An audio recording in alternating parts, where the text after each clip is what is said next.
In my travels through Cajun country, I was told that when God had created heaven and earth and he declared his work to be good, he was staring right at the Louisiana coast. Rumor has it that's why he took the seventh day off. He just had to go fishing. Biblical scholars may disagree with this tale, but once you feel the pulse of the heart of Louisiana's Bayou country, you can believe how this story could be true. Here in a land christened the Good Earth, it is so easy to pass a good time with the good people of Terrebonne Parish, Louisiana. One man, one pole, one heck of a story. I got 5 more minutes till I get gone, and there ain't no changing the road I'm on.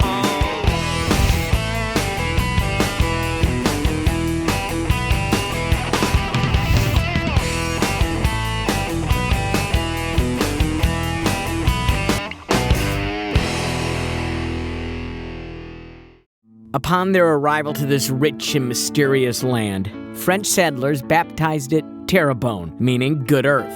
300 years later, Louisiana's Bayou country is still called Terrebonne, even though more than 65% of this area consists of wetlands and open water, a percentage that increases every hour as the coast disappears into the Gulf. Nowhere on this planet is wetland loss higher than coastal Louisiana. Nowhere. Maybe that's what makes a trip to Terrebonne a celebration of what was, what is, and what could be lost. This is a place where this endangered land and its people and its culture connect. And in their union, they've created a joie de vivre worth living. And nobody lives it more than Mr. Black Guidry. Just 5 miles east of Gibson is a Cajun man's swamp tour run by Ron Black Guidry. He's part entertainer, part explorer, part naturalist, and all Cajun. Oh, I'm proud to be what they call a Cajun. I'm living a laid-back life I can enjoy. Black, how long have you been doing this? I've been doing this 23 years now, and it's hard, dirty work, but somebody's got to do it, and man, I'm here to do it. You hate your job, don't you? I don't like it. I really don't like it. And this is also known as the point of no return. I don't know why they call it that. I hope to hell we don't find out this morning here. For Black, this swamp tour is his calling. I could live anywhere in the world that I want, you know.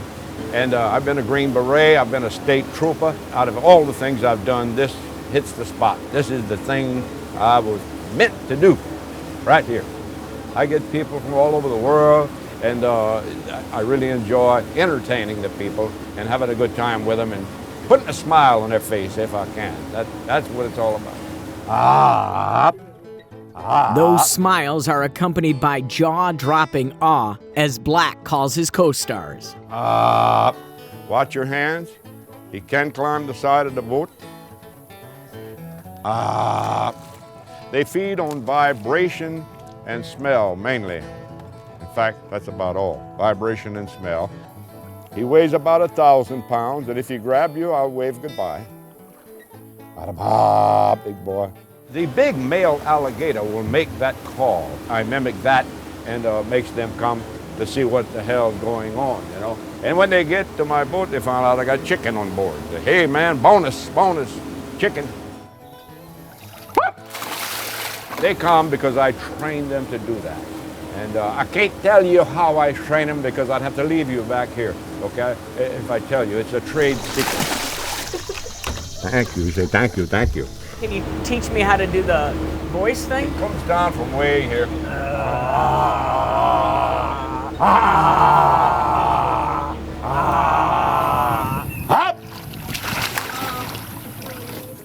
But don't come back here and try and call my alligators now. I don't think you have to worry about that with me. I think you're good. Underneath the cypress canopy, Black Guidry gladly shares the spotlight with the natural wonders of his wetlands. A lady from Canada told me in French, c'est trop joli, ça me donne envie de pleurer, which means it is too pretty. It makes me want to cry. And I always think of that what she said. It's so pretty, it makes me want to cry.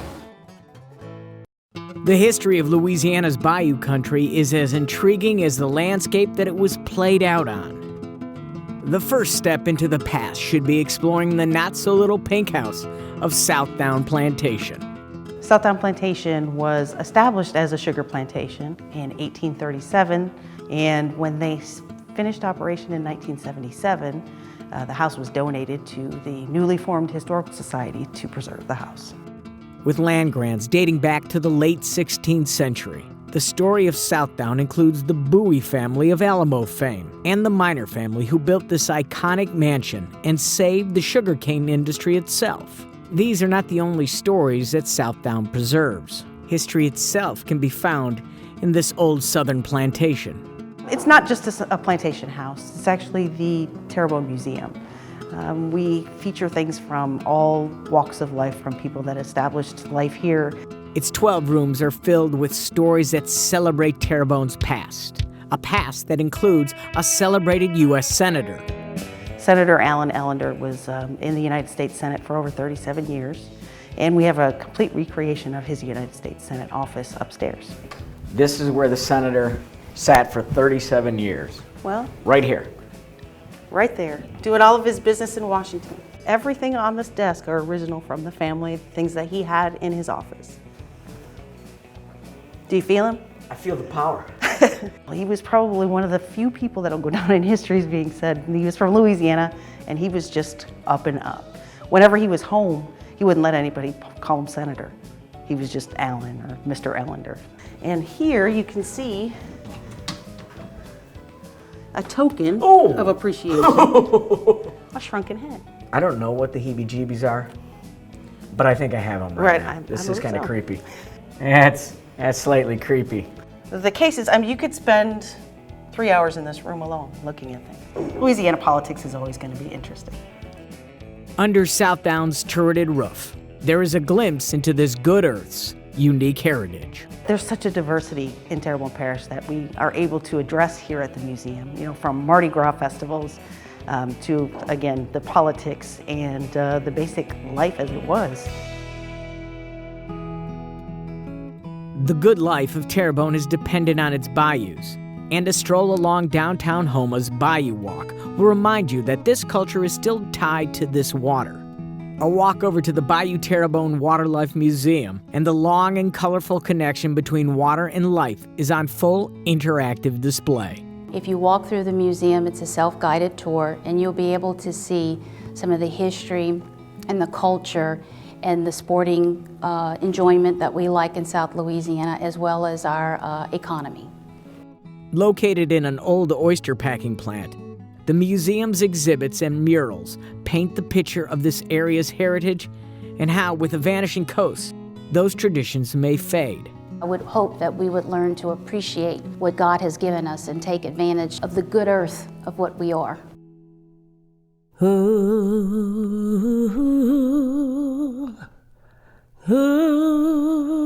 Down the bayou, the story of God and good and man and pain are on display at the Chauvin Sculpture Garden.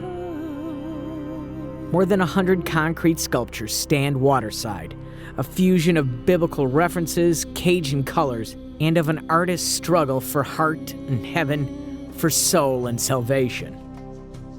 This is the art of Kenny Hill, a bricklayer by trade who moved to Chauvin in 1988, pitched a tent, then built a small house. Then in 1990, started creating his vision of living and life and everything he learned. Then Kenny Hill left. He disappeared in 2000, leaving only behind the musicians and cowboys, the angels and the images of himself, to testify to either his torment or redemption over either good or evil. Without the artist, the ending is now in the eye of the beholder. The brave men and women who have fought the battle between good and evil and have defended our nation have earned their place in history and in Houma's Regional Military Museum. This museum not only salutes the service, but it preserves the memories, Behind the scenes, a painstaking process is taking place. This is where you're restoring all the donations, restoring it to as close to what it looked like during wartime as possible. That's our goal, to make it look exactly like it was when it was being used by the military. One of the most common things is they bring Pawpaw's uniform, and then we save the uniform. We're cataloging them upstairs. However, almost everything you look at was donated by somebody to the museum at one time or another. And this is what will be hanging once you walk into the new facility. Right. When you walk in off the street to the new facility, this is going to be coming at you with the Bombay doors open and the torpedo hanging out like it's about to hit you. What hits you immediately is the size of this remarkable collection. Commemoration of service and sacrifice is only part of the mission of this museum. I think that we're primarily a teaching organization. And my education starts with Terrebonne's place in history. Houma had a very big role in World War II in that in 1942, German submarines showed up in the Gulf of Mexico, and in 4 months sank 58 of our ships in the Gulf of Mexico, some 2.5 miles off the beach at Grand Isle. Wait, there were Germans in the Gulf of Mexico? Yes, there were Germans in the Gulf of Mexico. This education comes with hands-on training. And when I mean hands-on, I mean on the wheels of an M113 armored personnel carrier. You are way too trusting of a man. I'll tell you what, we let kids that are 10 years old, as long as they reached a foot Peter, they could drive this thing. It's that simple. Kind of felt like a kid learning to drive a stick on a tank. We're not going to run over that camera, are we? It is estimated that over 80,000 M113s have been made and used in over 50 countries. And today, in Houma, this vehicle earned its combat pay. Is there a brake on this thing? Yeah, pull them all the way back and push the button down. Okay. You done good, my man. You done good. You didn't even scare me. Scared me a little bit. The lessons taught are not restricted to land. Well, this is an LCVP, which stands for Landing Craft Vehicle and Personnel. So this boat normally on an invasion, let's say, will hold 36 troops fully armed. And you drove this boat when you were in the service? I was in the Naval Reserve in Lake Charles, yes, and I drove one of these boats. The boat's name recalls the craft's lineage from the Higgins boats of Normandy. Marvin Perrette is the name of the boat because he's a gentleman who made 4 landings in World War II. Can you only imagine what these guys were thinking about before that door went down? No. I guess they're scared. If they're not, they ought to be. Peering out the big steel door, the sacrifices become real. The debt of gratitude grows larger. I think, my personal view is that there's more activities for veterans in Houma, Louisiana than any place I know of.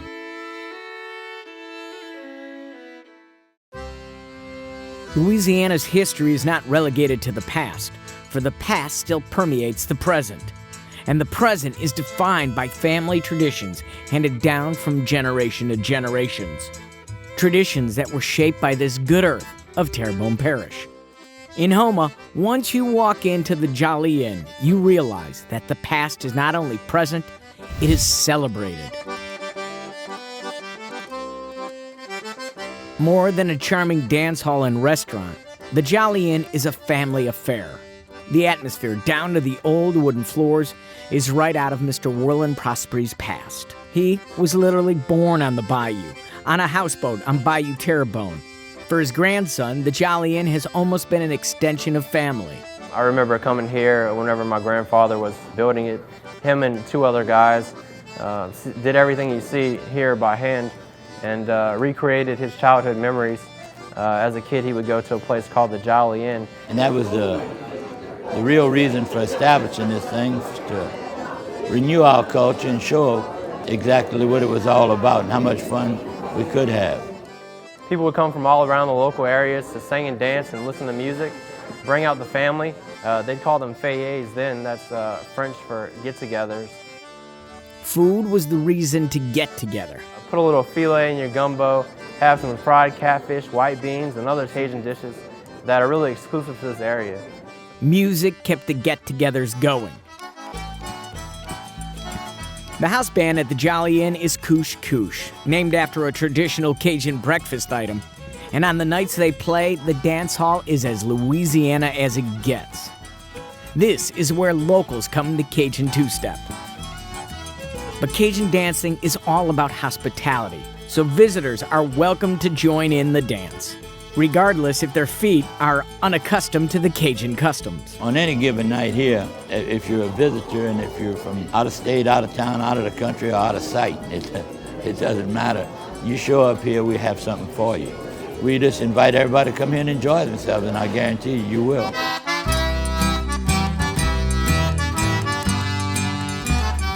In my experience, nothing beats a Cajun guarantee.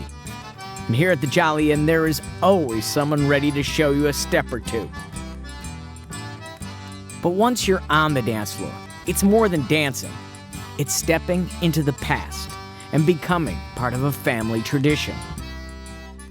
It shows the world our culture, and it shows us how lucky we are to live in this part of the country. God has truly blessed Houma, Louisiana, and Terrebonne Parish, where good times on the good earth are guaranteed. The eclectic nature of Houma can really be seen at night, when the rhythms of its local musicians and the flavors of its culinary community come out to play. It can be seen at places like Vino. Although there's a wine selection that would make Bacchus blush, don't let the name fool you. Vino is much more than wine. Megan, what are you serving here today?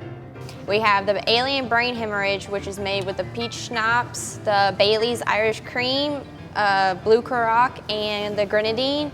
It tastes way better than it looks. I would hope so. The out-of-this-world drinks are only one of the reasons Vino is a local favorite. Those in the mood for a melody come to Houma's only piano bar to see Todd Adams. Show me something, mister. Show me something, sister. Going to the Uptown Parade. Hey, you know how to play Brown Eyed Girl? Piano Man? Todd can play you a memory. Right from the get-go, people want to hear cover songs. They want to hear songs that they can sing along to and relate to. If they enjoy what I was doing, then I enjoy what I was doing. I'm feeling all right. As Todd's music list grew, so did his audience.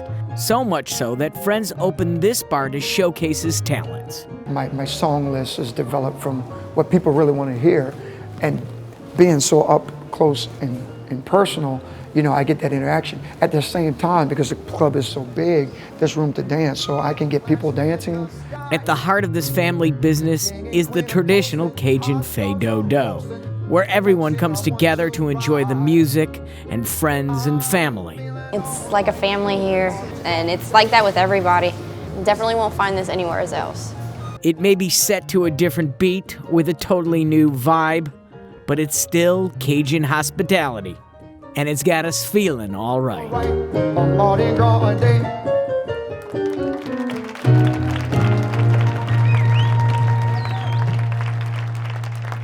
Throw me something. Louisiana's Bayou country is known for great seafood, and that's why everybody knows Big Al's. Welcome to Big Al's. Welcome to Big Al's. All right. Oh, I'll have room for that salad. In Houma, big is in at Big Al's Seafood, the place to go for crazy good crawfish and lots of it, plus oysters, gators, and all things seafood. Big Al, this is Cajun culture on a plate right here. Definitely. This is all local caught seafood out of Louisiana. The oysters, the soft shell crab, the catfish is farm raised out of Louisiana, the shrimp that come out of the Gulf. That is so good. You want some, Big Al? I'm gonna let you eat, you know. Eating is exactly what I wanted to do. I couldn't stop. Big Al's special recipe had a little something extra that makes it simply some of the best fried seafood I'd ever had. This is amazing. I mean, this is so good. I'm not supposed to talk with my mouth full because, but I'm trying to do this interview and I'm not going to stop eating this. Well, I don't expect you to. Outside of the platters, there's something else here that's big. Really, I got a big heart, so I try to make my customers happy. I want them to walk out of here with a smile. And a full belly. Definitely walk out with a full belly. They're going to walk out with a big smile, They're actually going to walk out with extra food too, so, Since people in Louisiana live to eat, I want to live at Big Al's Seafood.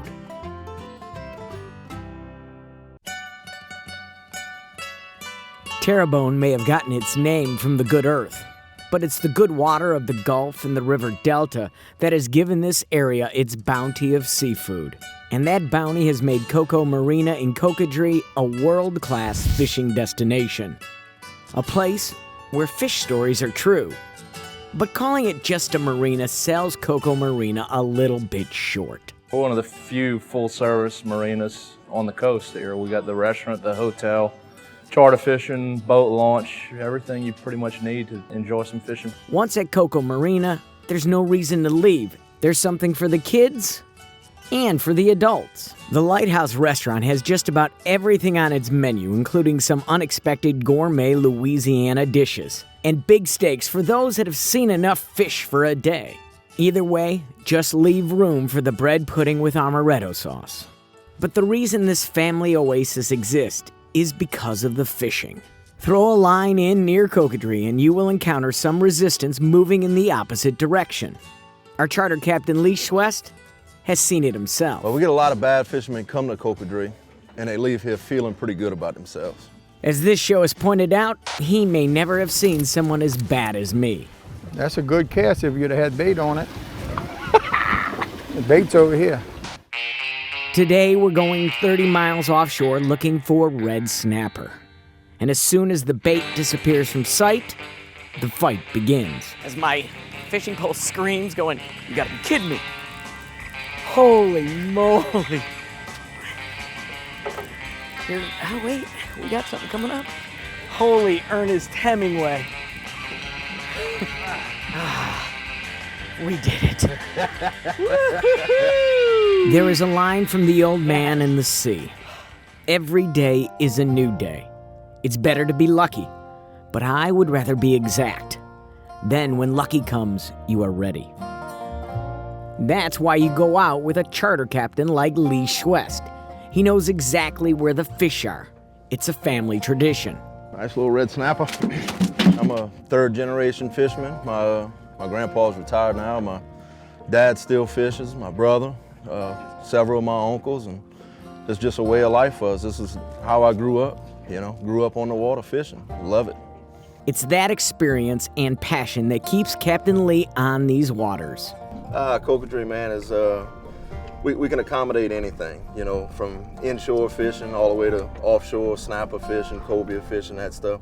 A little bit of everything. There's always something out there to be caught. That's always something to be caught in Cajun, that's for sure. This isn't Andy and Opie Taylor down at the old fishing hole fishing. Wow, he's fighting me. Oh yeah, that's a good one. There was no waiting, just reeling. I was sure I was using muscles I had never used before. All right. Holy. Muscles that I didn't even know existed. Good fight, sir. All right. Man. No moss. No moss. 12-pounder. Seriously. Just 12 pounds? There's something wrong with this scale. Because you put up a fight like, woo! You put up a fight like you were a 40-pounder. I was like struggling with my 2-year-old. Engines revved, we're once again following the bounty. Oh, now the Captain Lee headed to the only objects on the horizon, oil rigs. Whoa! Whoa! Underneath the constant bellow of its safety horn, these rigs have become towers of life. This guy keeps on going deeper and deeper. From tiny minnows all the way up to 100-pound fish. And they there for the bait and the structure, So these oil rigs are really important in our fishery. Without them, we wouldn't have a place to fish. There's one thing sportsmen, scuba divers, oil companies, and environmental groups agree on. These rigs have created breeding grounds for endangered species of coral and federally protected and managed marine life. Built to tap underwater energy supplies, some of these structures haven't produced oil in years, but now produce one of the most prolific ecosystems on the planet. An ecosystem that is threatened, as many of these rigs have been designated for removal within a decade. In my time, there's always been here. But, whenever Christopher Columbus came across, I guarantee you one thing, there wasn't no red snapper right here. If it wasn't for these rigs here, we wouldn't be fishing red snapper today, for sure. And we were fishing red snapper. until we reached our limit. I like the spread style right here, man. It's called my foundation. Doing good, buddy. Go, pretty. Which we did. You know, like what we did this morning, you don't have to be a great fisherman to do. I mean, we can take kids, families out there and do it. I mean, y'all seen how easy it is. It's just pretty much as simple as putting a bait on the end of the hook and dropping it down, you know. We take care of the hard part of, you know, finding them, knowing where they are, staying with them. And I don't do this for a living, folks. I think I proved it with that wide stance. By noon, we are on our way back to Coco Marina with a true sense of accomplishment, sense of exhaustion, and stories to tell. It was a good day today. Very good day. You started a new trend in fishing, Tom. I don't know if you know that. No, I don't. What's it called? The stance. Wide-legged stance. Here in a land christened the Good Earth, it is so easy to pass a good time with the good people of Terrebonne Parish, Louisiana.